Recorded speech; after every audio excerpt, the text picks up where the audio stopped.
नमस्कार मित्रांनो, महाराष्ट्रामध्ये एक चर्चा वारंवार होते ती म्हणजे आरक्षणाचं काय आणि दुसरी चर्चा असते ते मिळणार कधी। खरं तर मनोज जरांगे पाटील यांनी मराठा समाजाला आरक्षण मिळावे, ते आरक्षण ओबीसीतून मिळावे म्हणून एक आंदोलन सुरू केलं। खरं तर आंदोलनाचा त्यांचा इतिहास हा पूर्वीपासूनचा, परंतु या वेळच्या आंदोलनावरती एक लाठीचार्ज झाला। हा लाठीचार्ज एवढा अमानुष होता की अवघा महाराष्ट्र हळहळला। महाराष्ट्राने या लाठीचार्जच्या विरोधात पूर्ण महाराष्ट्रभर आंदोलनं केली आणि या आंदोलनामुळे एक नाव चर्चेत आलं, ते म्हणजे मनोज जरांगे पाटील। या लाठीचार्ज नंतर सरकार थोडंसं बॅकफूटवर गेलं आणि यानंतर चर्चा सुरू झाली ती आरक्षणाबद्दलची। त्यानंतर जरांगे पाटील यांनी माघार घेणार नाही असं म्हणत उपोषण सुरू ठेवलं, प्राणांतिक उपोषण सुरू ठेवलं आणि सरकारला त्यांच्या पुढे झुकावं लागलं। मग चर्चेच्या फेऱ्या सुरू झाल्या।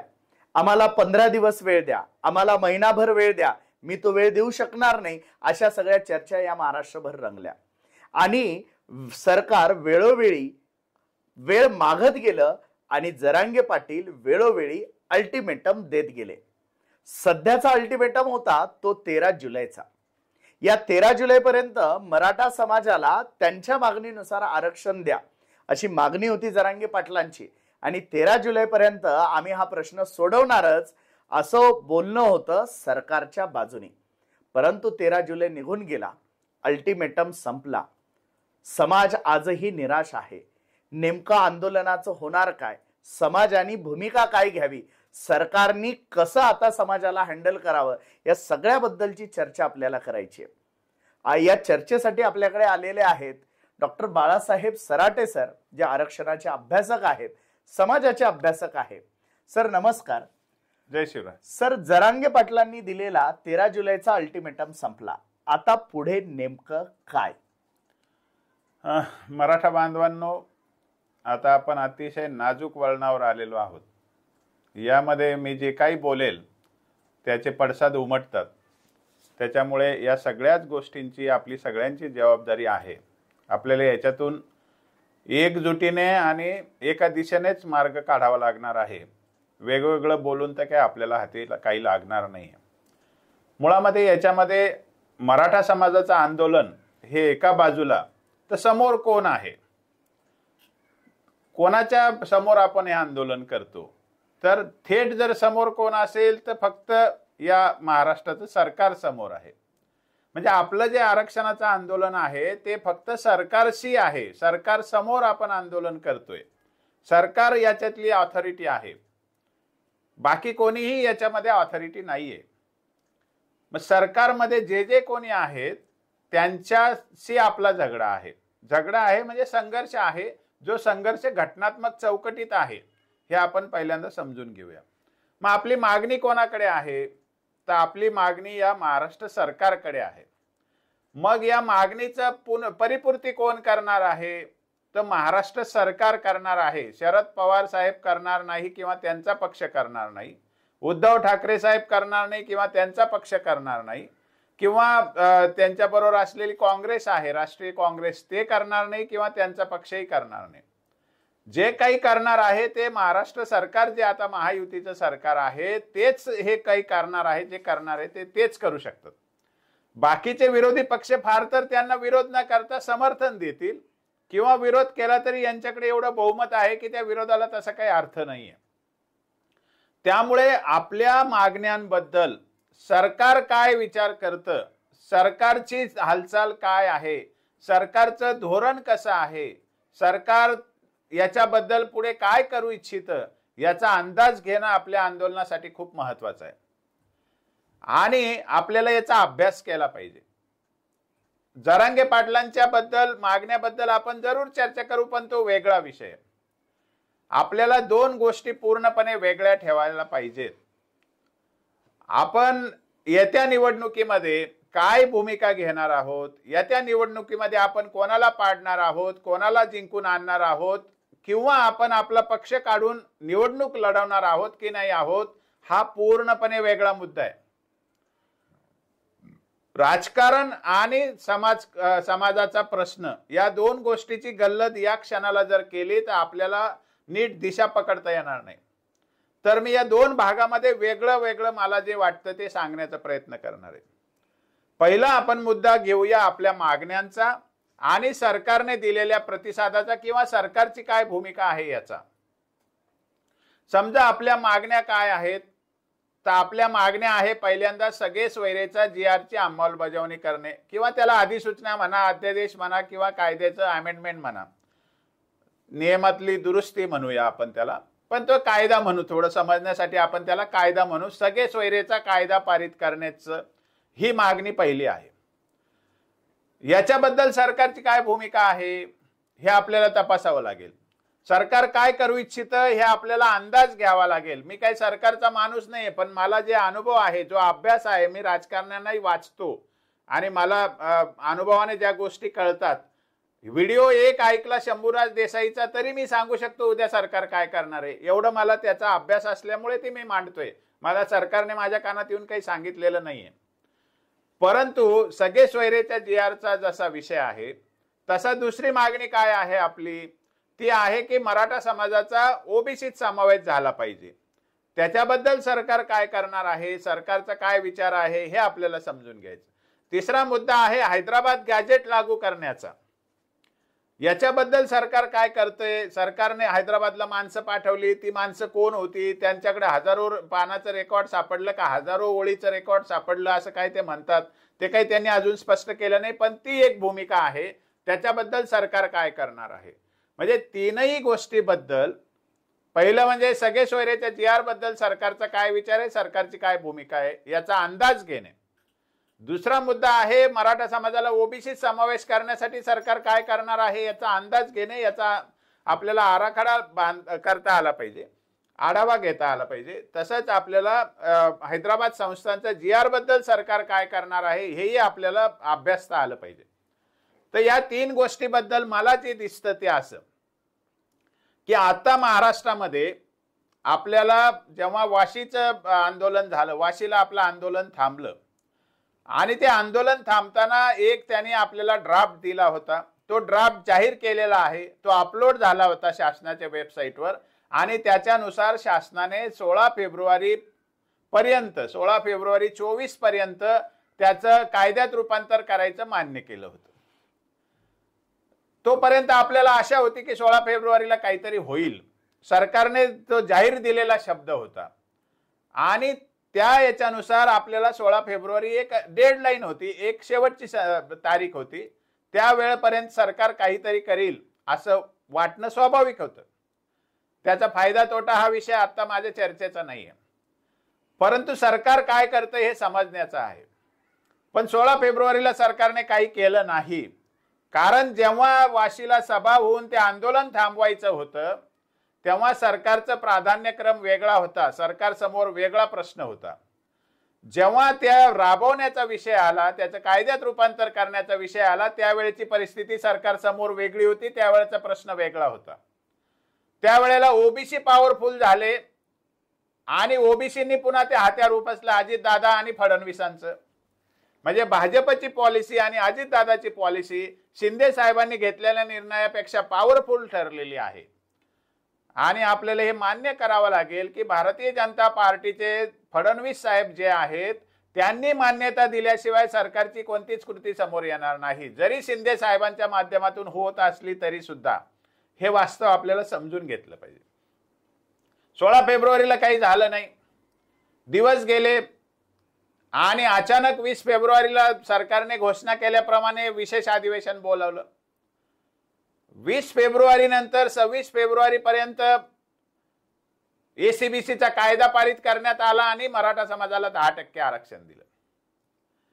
आता सरकारने 3 न्यायमूर्तींची एक समिती नेमलेली आहे. सरकारने हे आरक्षण देत असताना ही मागणी नेमकी कोणाची होती हे कधी स्पष्ट केलेलं नाही. आपल्या देशाचं दुर्दैव हे आहे की जी जनतेची मागणी असते ते सरकार कधीच देत नाही आणि मनातलंच काहीतरी देऊन मोकळं होतं आणि सरकार म्हणतं हेच तुमचं घ्या आता तुम्ही.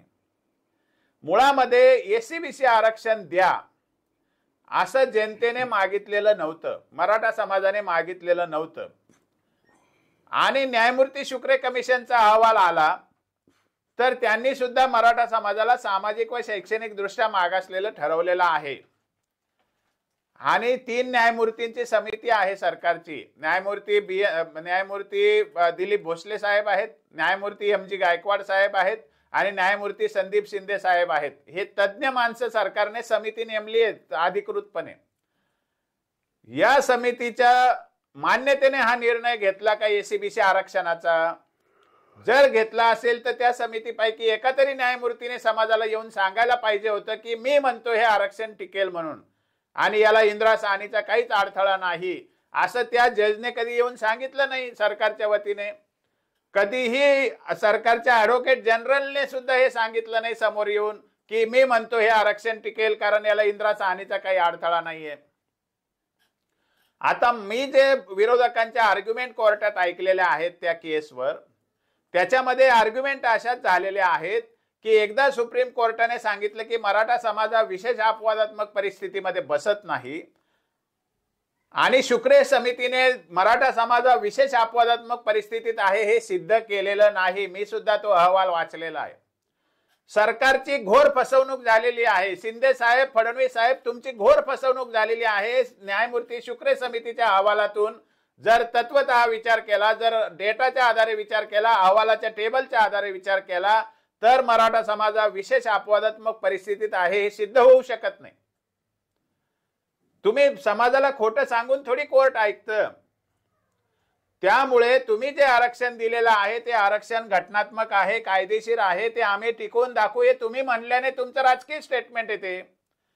कायदेशीर सपोर्ट करणारे कोणी बोलतात का त्याबद्दल? कधी प्रेस घेतली का त्यांनी? म्हणजे इथे तुमची ट्रान्सपरन्सी नाहीये, तुम्ही त्या ठिकाणी पारदर्शक नाही वागत आहे समाजाबरोबर.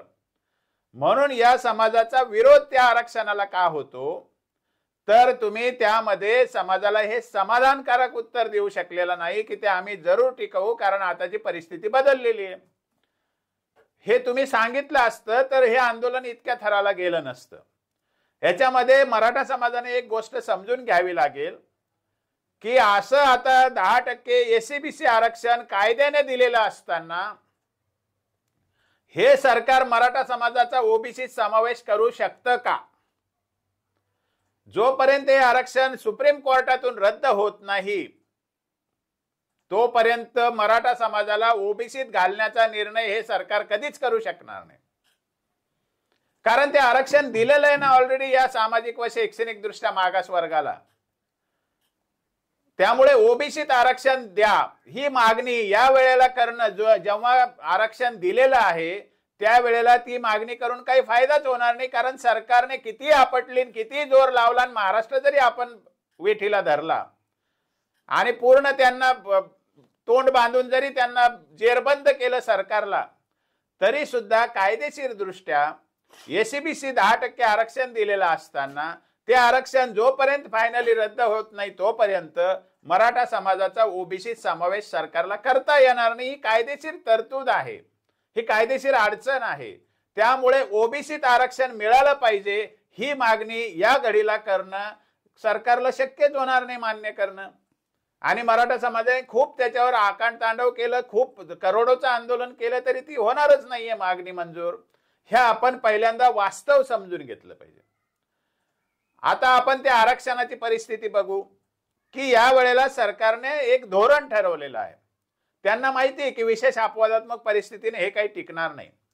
मग ते सामाजिक परिस्थिती अशी निर्माण करतायत, न्यायालयीन परिस्थितीत असं त्या ठिकाणी हस्तक्षेप करतायत की हे आरक्षण चर्चेला थोडं उशिरा यावं किंवा चर्चा येथे लांबत जावी किंवा हे कोर्टासमोर याचे हिअरिंग पूर्ण होऊ नये इलेक्शन पर्यंत. आपण असा आरोप करू शकतो की इलेक्शन पर्यंत सरकार ही खेळी खेळते. तोपर्यंत या आरक्षणामध्ये कोर्टातून हे रद्द होणार नाही असं सगळं सरकार सरकारच्या अखत्यारीत असलेल्या मार्गाने प्रयत्न करते आणि हे आरक्षण चालू ठेवते. पण हे आरक्षण चालू आहे इथं वस्तुस्थिती आहे, कोणत्या का कारणाने होत नाही. आज तर त्या आरक्षणाचा लाभ मिळतोय ना. आज सगळ्यात वाईट मराठा समाजाच्या पोरांची अवस्था झालेली, याच्याबद्दल मला प्रचंड चीड या सरकारबद्दल आहे. ती म्हणजे या सरकारने एसीबीसी आरक्षण दिलं, पण आम्हाला त्या ठिकाणी जे अधिकारी आहेत आमच्या आरक्षणाचा निर्णय राबवणारे, त्या अधिकाऱ्यांनी मराठा समाजाचे एसीबीसी आरक्षणाचा पण मुद्दा पाडलेला आहे. हे शिंदे साहेबांना लक्ष घालावं लागेल, हे फडणवीस साहेबांना लक्ष घालावं लागेल, हे अजितदादांना लक्ष घालावं लागेल की एसीबीसी तरी प्रामाणिकपणे राबवायचंय का तुम्हाला, हे तरी तुम्ही दाखवा ना. तिथेही ट्रान्सपरन्सी नाहीये, तिथेही पारदर्शकता नाहीये. आदरणीय चंद्रकांत दादा पाटील मराठा समितीचे आरक्षण समितीचे अध्यक्ष आहेत, त्यांनी एक गोष्ट समजून घेतली पाहिजे की या मराठा समाजाच्या आरक्षणाला अडथळे का आणले जातात. मग टिकेल न टिकेल तर नंतरचा विषय आहे ना. आता तुम्ही निर्णय घेतला की 50% फी माफी करायची ईडब्ल्यूएस ला, एसीबीसी ला आणि ओबीसी ला, पण तुमच्या त्या अधिकाऱ्याने जो जातीवादी मराठा विरोधी अधिकारी तिथे आणून बसवला, तो मुद्दाम बसवला असा तर माझा आरोप आहेच. त्या अधिकाऱ्याने काय केलं, आधी एक जीआर काढला, एकाच पानात दोन्ही सर्टिफिकेट बसवले, नॉन क्रिमिनल आणि मराठा समाजाचं जातीचा दाखला. तो 2 महिने चालला, लोकांनी सगळ्यांनी सर्टिफिकेट काढले. मग त्याच्या डोक्यातून कल्पना निघाली, त्याने म्हणलं नाही 2 पानाचं पाहिजे, एका पानाचं चालणार नाही. म्हणजे मराठा समाजाने काढलेले दाखले सगळे रद्द करा, नवे एसीबीसी दाखले काढा म्हणून रांगा लावल्या. 4 दिवसानंतर पुन्हा जीआर काढला की जुनं पण चालेल. ही हेळसांड अशा वेळेला होते ज्या वेळेला डेट क्लोजिंग येत आहेत आणि इथं फी भरायला इंजिनिअरिंगला पोरं आलेले, त्यांना 50% लाभ मिळत नाही, कारण या महाभागांनी त्याला व्हॅलिडिटीची अट घालून ठेवलेली आहे. आपल्या मराठा समाजाच्या आंदोलनामुळे सरकारमध्ये जे बसलेले लोक आहेत ते जातीवादी काढे करण्यात यशस्वी होत आहेत, त्याच्याकडे आपल्याला लक्ष देण्याची गरज आहे. हे एसीबीसी आरक्षण पुढे टिकेल की नाही टिकेल हा नंतरचा विषय आहे, पण आज ज्या जाहिराती येत आहेत त्यामध्ये हे आरक्षण लागू आहे. जे ऍडमिशन प्रवेश होत आहेत शैक्षणिक संस्थांचे त्यामध्ये हे आरक्षण लागू आहे. मग त्या ठिकाणी आपल्या समाजाला फी माफीचा आणि जागांचा जर फायदा मिळवून द्यायचा असेल तर आपल्याला या आरक्षणाची फेअर आणि पारदर्शक त्या ठिकाणी अंमलबजावणी झाली पाहिजे. ही तातडीची मागणी आपल्याला करायला पाहिजे. हे आरक्षण तर आपल्या समाजाचं आहे, आपले लेकरं बाळा त्याचा फायदा घेऊ लागलेले आहेत.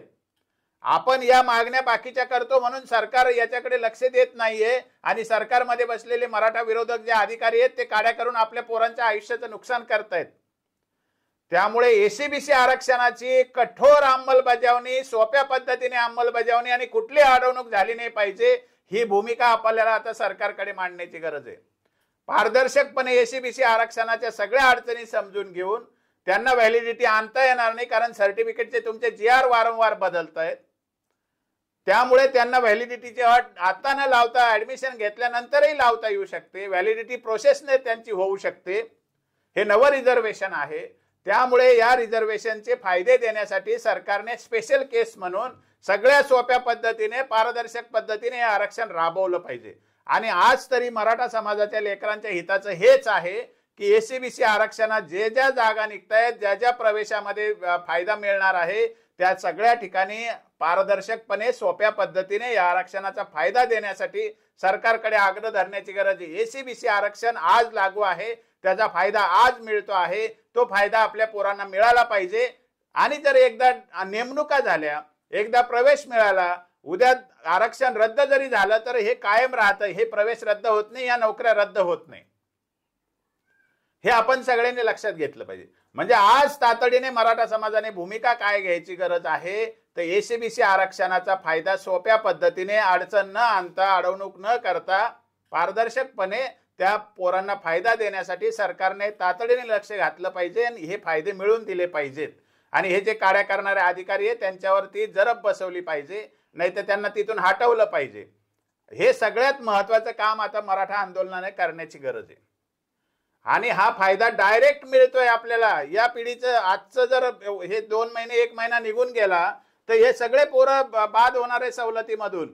म्हणजे सरकार जरांगे पाटलांच्या मागण्या मंजूर करेल की नाही करेल हा वेगळाच मुद्दा आहे, परंतु हाती तोंडी आलेला घास आपला हिरवला जातोय याच्यावर आपल्याला आधी जोर दिला पाहिजे. हे सगळ्यात महत्वाचं सगळ्यांनी लक्षात घेतलं पाहिजे आणि त्याच्या दृष्टीने हा मुद्दा या ठिकाणी खूप महत्वाचा आहे. याच्यासाठी कायमस्वरूपी इलाज म्हणून आपण मागणी केली पाहिजे सरकारकडे. ती म्हणजे आम्हाला जसं तुम्ही ओबीसीला स्वतंत्र मंत्रालय दिलं ज्यामध्ये ओबीसीचाच सेक्रेटरी असतो, तसं आम्हाला पण आमचे सगळे जे कार्यालयीन कामकाज आहे मंत्रालयातलं ते करण्यासाठी स्वतंत्र मराठा मंत्रालय दिलं पाहिजे. त्या ठिकाणी मराठा अधिकारी आणि मराठा कर्मचारी असले पाहिजे. म्हणजे असे ज्या अडचणी येतात आरक्षणातले लाभ घेण्याच्या, सवलती घेण्याच्या, त्या अडचणी आम्हाला भेडसावणार नाही. मंत्रालय द्यायला तुम्हाला वेळ लागणार असेल 1-2 महिने, तोपर्यंत एक डेस्क ऑफिसर त्या ठिकाणी नेमला पाहिजे, ज्या ठिकाणी मराठा अधिकारी असला पाहिजे आणि त्याचं नियंत्रण हे मराठा आरक्षण समितीकडे किंवा डायरेक्ट मुख्यमंत्र्याकडे असलं पाहिजे. हे तातडीने मागणी करण्याची गरज आहे. याच्यात मराठा समाजाच्या मुलांचा थेट फायदा आहे. आणि आरक्षणाला कोर्टात जी माहिती दिली जाते, आरक्षणाच्या लढाईमध्ये कोर्टातून जे आपल्याला अडचणी येतात, असा आपला डेस्क किंवा मराठा मंत्रालय झालं तर त्या अडचणी सोडवायला आपल्याला फार मोठी मदत होणार आहे. कोर्टात आपण आरक्षण का हारतो? कारण आतापर्यंत प्रशासनात बसलेले जे मराठा विरोधी जातीवादी लोक आहेत, ते लोक कोर्टाला खोटी माहिती देतात, ऍडव्होकेट जनरलला सुद्धा खोटी माहिती देतात, अडचणी निर्माण करतात, वकिलाला सुद्धा खोटी माहिती देतात किंवा वकिलाला खोटा सल्ला देतात. हे मी माझ्या डोळ्याने अनुभवलेल्या गोष्टी आहेत. त्यामुळे त्या ठिकाणी मराठा समाजाचं डेस्क असलं पाहिजे. हे तातडीची मागणी आहे आपली. तिथे मराठा समाजाचा कॉम्पिटंट अधिकारी असला पाहिजे. त्याचं नियंत्रण डायरेक्ट मुख्यमंत्री किंवा मराठा आरक्षण समितीच्या मंत्र्याकडे असलं पाहिजे. आणि त्या ठिकाणी जे मराठा समाजाचे कोणी असतील, क्लर्क असतील किंवा अधिकारी असतील, त्यांना त्या ठिकाणी कामाला अधिकार दिले पाहिजे. तर मराठा समाजाच्या मुलांचा फायदा होईल आणि कोर्टात आरक्षण टिकवण्यासाठी सुद्धा आपल्याला त्याची मदत होईल. पुढे आयोगाकडे जरी आपल्याला काही डेटा मागायचा असला तरी अधिकारी आपल्याला तिथे मराठा समाजाचा पाहिजे. कारण आज दुर्दैव या भारताचं असं आहे, ज्या जातीचे लोक आरक्षणातून त्या ठिकाणी नेमणुका होतात ते फक्त आपल्याच जातीचं हित पाहतात. भले ओबीसी मधल्या जाती असतील तेही आपल्याच जातीचं हित पाहतात, तेही दुसऱ्या जातींना येऊ द्यायला तयार नाही. इथं तर मराठा तर ओबीसीत सुद्धा नाहीये. हे वास्तव आहे महाराष्ट्राचं. आणि हे मला अनेक साधारण कोळी समाजाचे, टोकरे कोळी, सोन कोळी, हे ते मुलं सुद्धा भेटतायत. त्यांची अशी व्हल्नरेबल अवस्था झाली. मराठा समाजाने त्या ठिकाणी मंत्रालयात आपलं स्वतंत्र डेस्क लगेच मागितलं पाहिजे आणि 1-2 महिन्यात सरकारकडून हे अश्युरन्स घेतलं पाहिजे, आश्वासन घेतलं पाहिजे की आम्ही मराठा समाजाचं स्वतंत्र मंत्रालय करतो म्हणून. ही मागणी काही आपल्याला उगाच उचलली जी टाळूला लावली असं नाहीये. याच्यामध्ये दूरगामी आपल्या समाजाचा फायदा होणार आहे. त्यामुळे आपण हे मंत्रालयाची मागणी सुद्धा केली पाहिजे आणि एसीबीसी आरक्षणाचे फायदे देण्यासाठी आपल्याला त्याचा उपयोग होणार आहे, हे आपण धोरण स्वीकारलं पाहिजे. आता ही जोपर्यंत एसीबीसी आरक्षण आहे तोपर्यंत आपण ओबीसीत आरक्षणाची मागणी करून काहीही आता होणार नाही. सरकार ते कधीही आता या काळात करू शकणार नाही, कारण ते कायदेशीर दृष्ट्या नियमात बसणारी ती गोष्ट नाहीये. हे आपण समजून घेतलं पाहिजे. आता मराठा समाजाचा फायदा द्यायचा असेल तर हे पहिलं काम आपल्याला केलं पाहिजे. मंत्रालय आपलं आलं पाहिजे, तातडीने डेस्क आलं पाहिजे आणि एसीबीसीचे फायदे सगळ्यांना मिळाले पाहिजे. हे टिकलं सुदैवाने तर आणखी त्याच्यात 2%, 4% वाढून घेता येईल आपल्याला. त्याची काळजी करायचं कारण नाही. हे टिकलं, सरकार म्हणतंय तसं टिकलं, चांगली गोष्ट आहे. आपण त्यात वाढ करून घेऊ, समाजाचा फायदा करून घेता येईल. राहिला प्रश्न आता केंद्रीय आरक्षणाचा. हा मुद्दा सगळ्यात महत्वाचा आहे बांधवांनो. ही मागणी आपल्याला तातडीने केली पाहिजे. आपण राज्यामध्ये 50%च्या वर एसीबीसीत आहोत, कारण राज्यामध्ये ओबीसीचा विरोध हे घडीभर गृहीत धरू. केंद्रामध्ये 50%मध्ये मराठा समाजाचा समावेश करायला कोणाचाच विरोध नाहीये आणि न्यायमूर्ती शुक्रे समितीचा अहवाल त्याच्यासाठी पुरेसा आहे. कारण विशेष अपवादात्मक परिस्थितीची अट केंद्रामध्ये आरक्षणात समावेश करण्यासाठी लागतच नाही, कारण 50%च्या आतल्या आरक्षणात आपण तिथे जातोय. म्हणून राज्य सरकारकडे तातडीने मागणी करण्याची गरज आहे. जो कायमस्वरूपी आपला बेनिफिट होणार आहे, कायमस्वरूपी ओबीसीत आपला केंद्रीय यादीत समावेश होणार आहे, ज्याला आता ओबीसी म्हणत नाही, एसीबीसी यादी म्हणतात, राष्ट्रीय एसीबीसी यादी. केंद्रीय एसीबीसी यादीमध्ये आपला समावेश होऊ शकतो. न्यायमूर्ती शुक्रे समितीच्या अहवालाच्या आधारेच होऊ शकतो. खरं म्हणजे याची मागणी पण करायची गरज नव्हती. सरकारने जी कृती केली 10% आरक्षण राज्यात लागू करण्याची, तेव्हाच शिफारस जायला पाहिजे होती केंद्राकडे, राष्ट्रीय मागासवर्ग आयोगाकडे. आणि आता योगायोगाने महाराष्ट्राचेच नेते जे आहेत, हंसराज अहिर साहेब भाजपचेच आहेत, ते केंद्रीय आयोगाचे अध्यक्ष आहेत. त्यांनी मराठा समाजाचा ओबीसी समावेश करायला आधी पण पाठिंबा दिलेला आहे. आणि शुक्रे कमिशनचा अहवाल येण्यापूर्वी आदरणीय छत्रपती संभाजीराजेंनी तिथे जाऊन मागणी पण केलेली आहे, तिथे जाऊन ते भेटून पण आलेले आहेत. म्हणजे याची पहिल ऑलरेडी छत्रपती संभाजीराजेंनी केलेली आहे. जरांगे पाटलांना आणि मराठा समाजाला माझं विनंती आहे, कळकळीची विनंती आहे की आपल्या समाजाला दूरगामी कायमचा बेनिफिट करून देण्याचा मार्ग म्हणजे केंद्रीय एससीबीसी यादी, ज्याला तुम्ही ओबीसी म्हणतात, त्या केंद्रीय एससीबीसी यादी 50% आत आरक्षणामध्ये मराठा समाजाचा समावेश सहजपणे करता येतो. त्याच्यासाठी फक्त शुक्रे कमिशनच्या आयोगाच्या अहवालाच्या आधारे मराठा समाजाचा समावेश करण्याबद्दल सरकारने फक्त शिफारस करण्याचा मुद्दा आहे. त्याच्यासाठी कोणत्याही ओबीसी नेत्याचा विरोध नाही, कोणताही महाराष्ट्रातल्या कोणाचाही विरोध नाहीये त्याला. कारण केंद्रीय यादीत जाण्यासाठी काय आपली तिथली 30% लोकसंख्या जाणार नाहीये. केंद्रीय स्तरावर आपली फक्त 2% लोकसंख्या वाढणार आहे. त्यामुळे ते काही मोठं बर्डन नाहीये आणि त्याचा राज्यातल्या ओबीसीवर काहीही दुष्परिणाम होणार नाहीये. त्याच्यामुळे कोणतेही राजकीय आरक्षणात मराठा समाज जाणार नाहीये. त्यामुळे हे फेअर अँड फ्री असं काम आहे, हे विरोधाशिवाय होणारं काम आहे. मराठा समाजाने आणि जरांगे पाटलांनी ही मागणी समजून घ्यावी अशी त्यांना माझी कळकळीची विनंती आहे. याच्याबद्दल तुम्ही चांगल्या चांगल्या वकिलांचा सल्ला घ्या. तुम्हाला कोणी आणखी पाहिजे असेल तर त्यांना बोलवा. मला बोलवलं तर मी पण येईल, मला काही इगो नाहीये. पण ही जी केंद्रीय ओबीसी यादीमध्ये घालण्याची जी शिफारस आहे ती राज्य सरकार तातडीने करू शकतं. त्यांचं कर्तव्य होतं, ज्या दिवशी राज्यात आरक्षण केलं त्याच दिवशी ही शिफारस करायला पाहिजे होती. सरकारने ते कर्तव्य केलं नाही, याचा जाब आपल्याला विचारला पाहिजे. आणि तिथे तर तुमच्या म्हणण्याप्रमाणे ओबीसीतच जातोय आपण, तिथे तर 50%च्या आतच जातोय आणि तिथे जाण्यासाठी हा सोपा मार्ग आहे. आणि हे आरक्षण जोपर्यंत चालू आहे तोपर्यंतच ते करता येणं शक्य आहे. त्यामुळे तातडीने हे काम आपल्याला केलं पाहिजे. केंद्रीय ओबीसी यादीमध्ये जर आपण गेलो तर मराठा समाजाचं जन्माचं कल्याण होणार आहे, आपल्या पोराबाळांचं. आणि त्याला आता काही विरोध होण्याचं कारण नाही, पुढे ते रद्द होणार नाही. त्याचं कारण आपण नव्याने एससीबीसी मध्ये 342A खाली जातोय, म्हणजे नव्या घटना दुरुस्तीनुसार जातोय. त्यामुळे आपल्याला कोणी टच करण्याचा प्रश्न येत नाही तिथे. आणि ते खूप फुलप्रूफ, खूप महत्वाचं आपल्याला रिझर्वेशन असणार आहे. आणि त्याला महाराष्ट्रात सगळ्यांचं त्याच्यावर सहमती होऊ शकते. शरद पवार साहेब असतील, उद्धव ठाकरे साहेब असतील, काँग्रेस असतील, यांचा त्यांना विरोध असायचं काही कारण नाहीये. सरकारने फक्त इच्छा दाखवायची आणि हे द्यायचंय, रेकमेंडेशन करायचे, शिफारस करायची राष्ट्रीय मागासवर्ग आयोगाकडे. घटनात्मक त्यांना तसा अधिकार आहे, ते करू शकतात. आणि त्यांच्या कोर्टात बॉल टाकून महिन्याभरात ते करून घेता येऊ शकतं. सरकारला आचारसंहिता लागण्याच्या आत हे काम होऊ शकतं. मराठा समाजाने ही मागणी केली पाहिजे असं माझं कळकळीचं आवाहन आहे. आता राहिला प्रश्न हैदराबाद गॅजेटचा. हैदराबाद गॅजेटचा विषय असा आहे की मराठा समाज जो मराठवाड्यातला आहे तो कुणबी आहे की नाही हे सिद्ध करण्याचा विषय. बांधवांनो, सरकार काहीही सांगू शकतं आणि बातम्या येऊ शकतात. मला जो अनुभव आहे, मी जे रेकॉर्ड तपासलेला आहे त्याच्यानुसार त्या गॅजेटचं जे रेकॉर्ड आणलेलं आहे ते मला फार उपयोगाचं वाटत नाही. कारण त्यांनी काय नोंद आणलेली आहे हे ते सांगत नाही.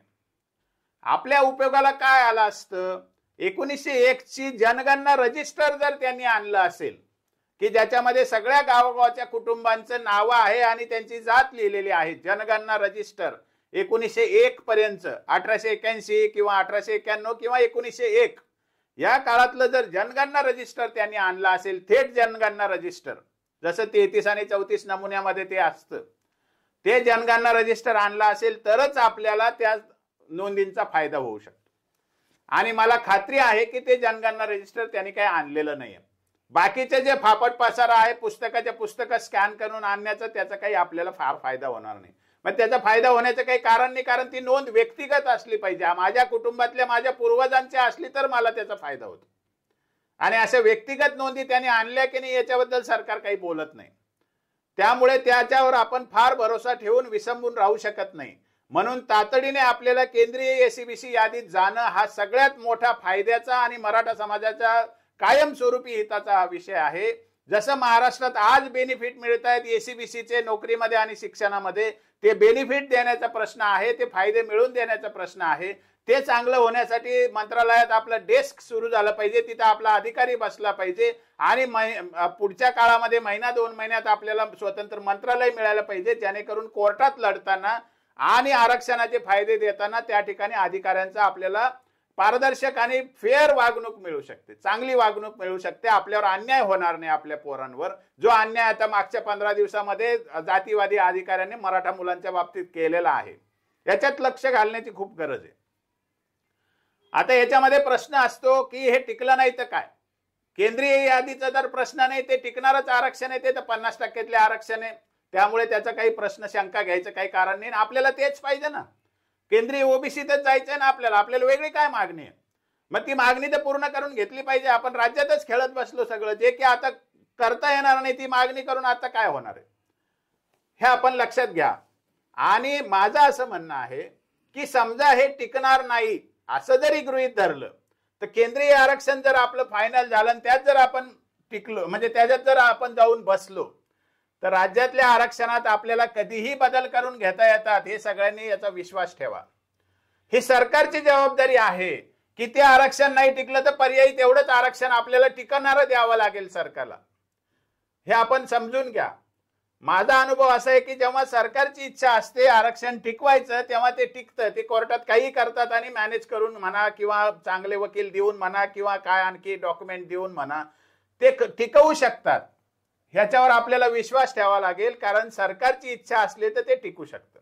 आतापर्यंतचा अनुभव आहे.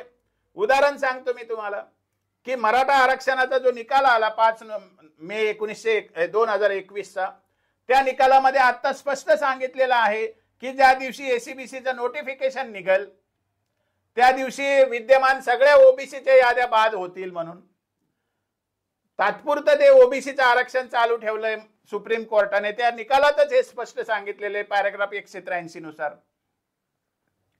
तरी सुद्धा राज्यातलं आरक्षण चालू आहे ना, एसीबीसीचं नोटिफिकेशन निघून सुद्धा. सरकार रद्द करतंय का ते आरक्षण? म्हणजे सरकारची इच्छा असेल तर घटनाबाह्य आरक्षण सुद्धा सरकार चालवू शकते. 23 मार्च 1994 पासून तर आपण रोज अनुभव घेतोय त्याचा. त्यामुळे सरकार जर म्हणत असेल आम्ही हे टिकवतो, तर ते टिकवून घेण्याची भूमिका आपण घेतली पाहिजे आणि सरकारला दाबात घेऊन आपण ते टिकवून ठेवलं पाहिजे. नाही टिकलं तर त्याच्या इतकं आरक्षण देण्याची जबाबदारी सरकारची आहे. सरकार पुन्हा ऑर्डिनन्स काढून ते आरक्षण चालू करू शकतं. सरकारने ठरवलं तर आपले बेनिफिट या आरक्षणाचे जाणार नाही याची तरतूद करण्याचा अधिकार सरकारला आहे. त्यामुळे त्याच्याबद्दल आपण भीती बाळगून केंद्रातलं आरक्षण घ्यायचं टाळणं हे आपलं नुकसानकारक होणार आहे. आणि आपण ज्या मागण्या करतो त्या मागण्यापेक्षा हे जास्ती फायद्याचं आहे. आपला इगो दाखवण्याची गरज नाहीये त्यासाठी की मी मागणी केलेली होती, मी कशी बदलू. आपण बदलत नाहीये मागणी कोणतीच, सरकार देत नाहीये हा आरोप सरकारवर ठेवता येतो आपल्याला. सगळे सोयरे कोण करत नाही? आपण माघार घेतली का? आपण कुठे माघार घेतली? सरकार करत नाही हा आपला आरोप आहे. आपण कुठे म्हणलं ओबीसीत घालायला माघार घेतली? आपण माघार घेतलेली नाहीये, पण सरकारने एसीबीसी दिलं ते चालू असताना ओबीसी देता येत नाही कायद्याने. ही घटनात्मक चौकट आहे. हैदराबादचं गॅजेट सरकार लागू करायचं जे नाटक करते ते होण्यासारखं नाहीये. झालं तर कुणबी म्हणून त्यांना फायदा मिळणारच आहे, त्याचा काही आरक्षणात अडथळा नाहीये. ते लागू होईल हैदराबाद गॅजेट असं आपण समजू. ते कुणबी जे आहे ते ओबीसीत आरक्षण घेतील, जे एसीबीसी आहे ते एसीबीसी आरक्षण घेतील. पण हा मार्ग एसीबीसीचं दार उघडं करणं म्हणजे मराठा समाजाला सोप्या पद्धतीने आरक्षणाचे हयात लॉंग टर्म मध्ये दीर्घ काळात पिढ्यानपिढ्या आरक्षण घेण्याची ही तरतूद आहे. हे आपण लक्षात घ्या बांधवांनो. जरांगे पाटलांनाही माझी विनंती आहे की केंद्रीय एसीबीसी यादीमध्ये घालण्याची मागणी करा. शिफारस केली पाहिजे राज्य सरकारने तातडीने. आणि डेस्क ऑफिसर मंत्रालयात आपलं डेस्क लगेच सुरू करा आणि मंत्रालयामध्ये मराठा मंत्रालयाची मागणी करा. ती जास्ती फायद्याची होणार आहे. म्हणजे या आरक्षणात ज्या छोट्या मोठ्या अडचणी आणतात जातीवादी लोक, ते आणणार नाहीत. ते आणणं त्यांना शक्य होणार नाही. हे आपण सगळ्यांनी समजून घ्या. कायदेशीर चौकटीमध्ये आपण बोललं पाहिजे, एवढंच मला वाटतं. मी काही झोळीवाला कार्यकर्ता नाहीये. मी मराठा समाजातला मैदानात काम करणारा कार्यकर्ता आहे. मी जरी अभ्यासक असलो तरी मी 25 वर्षे या सगळ्या चळवळीचा अनुभव घेतलेला आहे. मी रोज शेकडो फोन करतो, आपल्या कार्यकर्त्यांशी बोलतो, लोकांचं मत घेतो. मी सुद्धा गावोगाव फिरतो, तो लोक काय बोलतात ते ऐकतो, लोकांच्या भावना समजून घेतो. त्यामुळे आपल्याला या गोष्टीचा आपल्याला साकल्याने विचार केला पाहिजे. समाजाच्या पदरात जे पडेल त्याला यश मानून आपण पुढे गेलं पाहिजे. हे आपल्याला आरक्षणाचं धोरण असं राबवता येऊ शकतो असं मला मार्ग दिसतो. मला असं वाटतं मराठा समाजाने आणि जरांगे पाटलांनी या गोष्टीचा जरूर विचार करावा. त्यांना माझं काही मदत लागली किंवा माझा काही उपयोग होता असं वाटलं त्यांनी मला फोन करावा. मी कधीही जायला तयार आहे. मी सातत्याने त्यांच्या पाठीशी आहे आणि मी त्यांचं नेहमी या ठिकाणी नेतृत्व समाजासमोर राहिलं पाहिजे. त्यांच्याच हातून हे सगळे कामं झाले पाहिजे या मताचा मी आहे. त्यामुळे त्यांच्या नेतृत्वातच मराठा समाजाचं आरक्षणाचं कायमस्वरूपी काम होऊ शकतं असा विश्वास ठेवणारा मी एक आहे. हा या आरक्षणाबद्दलचा विषय आहे. त्यामुळे ही गोष्ट आपण समजून घ्या. दुसरा जो मुद्दा आहे राजकीय बेनिफिटचा, त्याच्यावर मी वेगळा व्हिडिओ करील. पण हा विषय आपण पहिल्यांदा समजून घ्या. आपल्याला आरक्षणामध्ये आता तातडीने हे करणं शक्य आहे आणि जे करणं शक्य नाही ते मी स्पष्ट सांगितलेलं आहे. तुम्ही याची खात्री करून घ्या. जे निष्णात वकील असतील त्यांच्याकडून किंवा तुमचे काही सोर्सेस असतील त्यांच्याकडून. पण मला अनेक लोक भेटतात. काल मला एक अतिशय ज्येष्ठ माणूस आपल्या समाजाचे जे एक्झिक्युटिव्ह इंजिनियर होते इरिगेशन मध्ये, यादव साहेब, ते स्वतः भेटायला आले. 90 वर्षाचं वय होतं त्यांचं. मी एका लग्नाला गेलो, त्या ठिकाणी एका गावातले म्हातारे कोतारे पारावर बसून गप्पा मारणारे सगळे नागरिक, 10-15 नागरिक मला भेटले. त्यांनी मला विनंती केली की आता आपल्याला काहीतरी मिळालं पाहिजे, जे मिळतं ते पहिल्यांदा घ्या, मग आपण पुन्हा लढत राहू. या सगळ्या गोष्टीचा आपण जो सांगावा आहे हा ध्यानात घ्यावा मित्रांनो. आणि आपण मराठा समाजाच्या आंदोलनाला जे यश आलेलं आहे ते यशस्वी ठेवून समाजाला आपण कसा फायदा मिळवून देऊ शकतो हे मला जे सुचलं ते मी समोर मांडलेलं आहे. सगळ्यांनी याचा गांभीर्याने विचार करावा एवढंच माझं म्हणणं आहे. जरांगे पाटलांनी याचा विचार करावा आणि समाजाने याच्याकडे लक्ष द्यावं. जय शिवराय. एकूणच काय मित्रांनो, अल्टिमेटम संपलेला आहे. येणाऱ्या काळामध्ये समाजाच्या किंवा जरांगे पाटलांच्या मागण्या काय असाव्या याचं अत्यंत शास्त्रशुद्ध विश्लेषण इथे सराटे सरांनी केलेलं आहे. त्यातील पहिली मागणी अशी आहे की आपल्याला मराठा मंत्रालय मिळावं, जेणेकरून ज्या अडचणी येत आहेत त्या निघून गेल्या पाहिजे. डेस्क ऑफिसर मिळावं, तेथील मराठा अधिकाऱ्यांनी काम करावं. आणि दुसरी महत्त्वाची गोष्ट म्हणजे आपला केंद्रीय SEBCच्या यादीमध्ये समावेश व्हावा, ज्या मागणीकडे संपूर्ण मराठा समाजाचं दुर्लक्ष होत आहे. तर मित्रांनो, हा व्हिडिओ जर तुम्हाला आवडला असेल तर लाईक आणि शेअर करायला विसरू नका. आणि असेच सामाजिक, राजकीय आणि आरक्षणाबद्दलचे संपूर्ण शास्त्रशुद्ध व्हिडिओ बघण्यासाठी या चॅनलला नक्की सबस्क्राईब करा. धन्यवाद. जय शिवराय.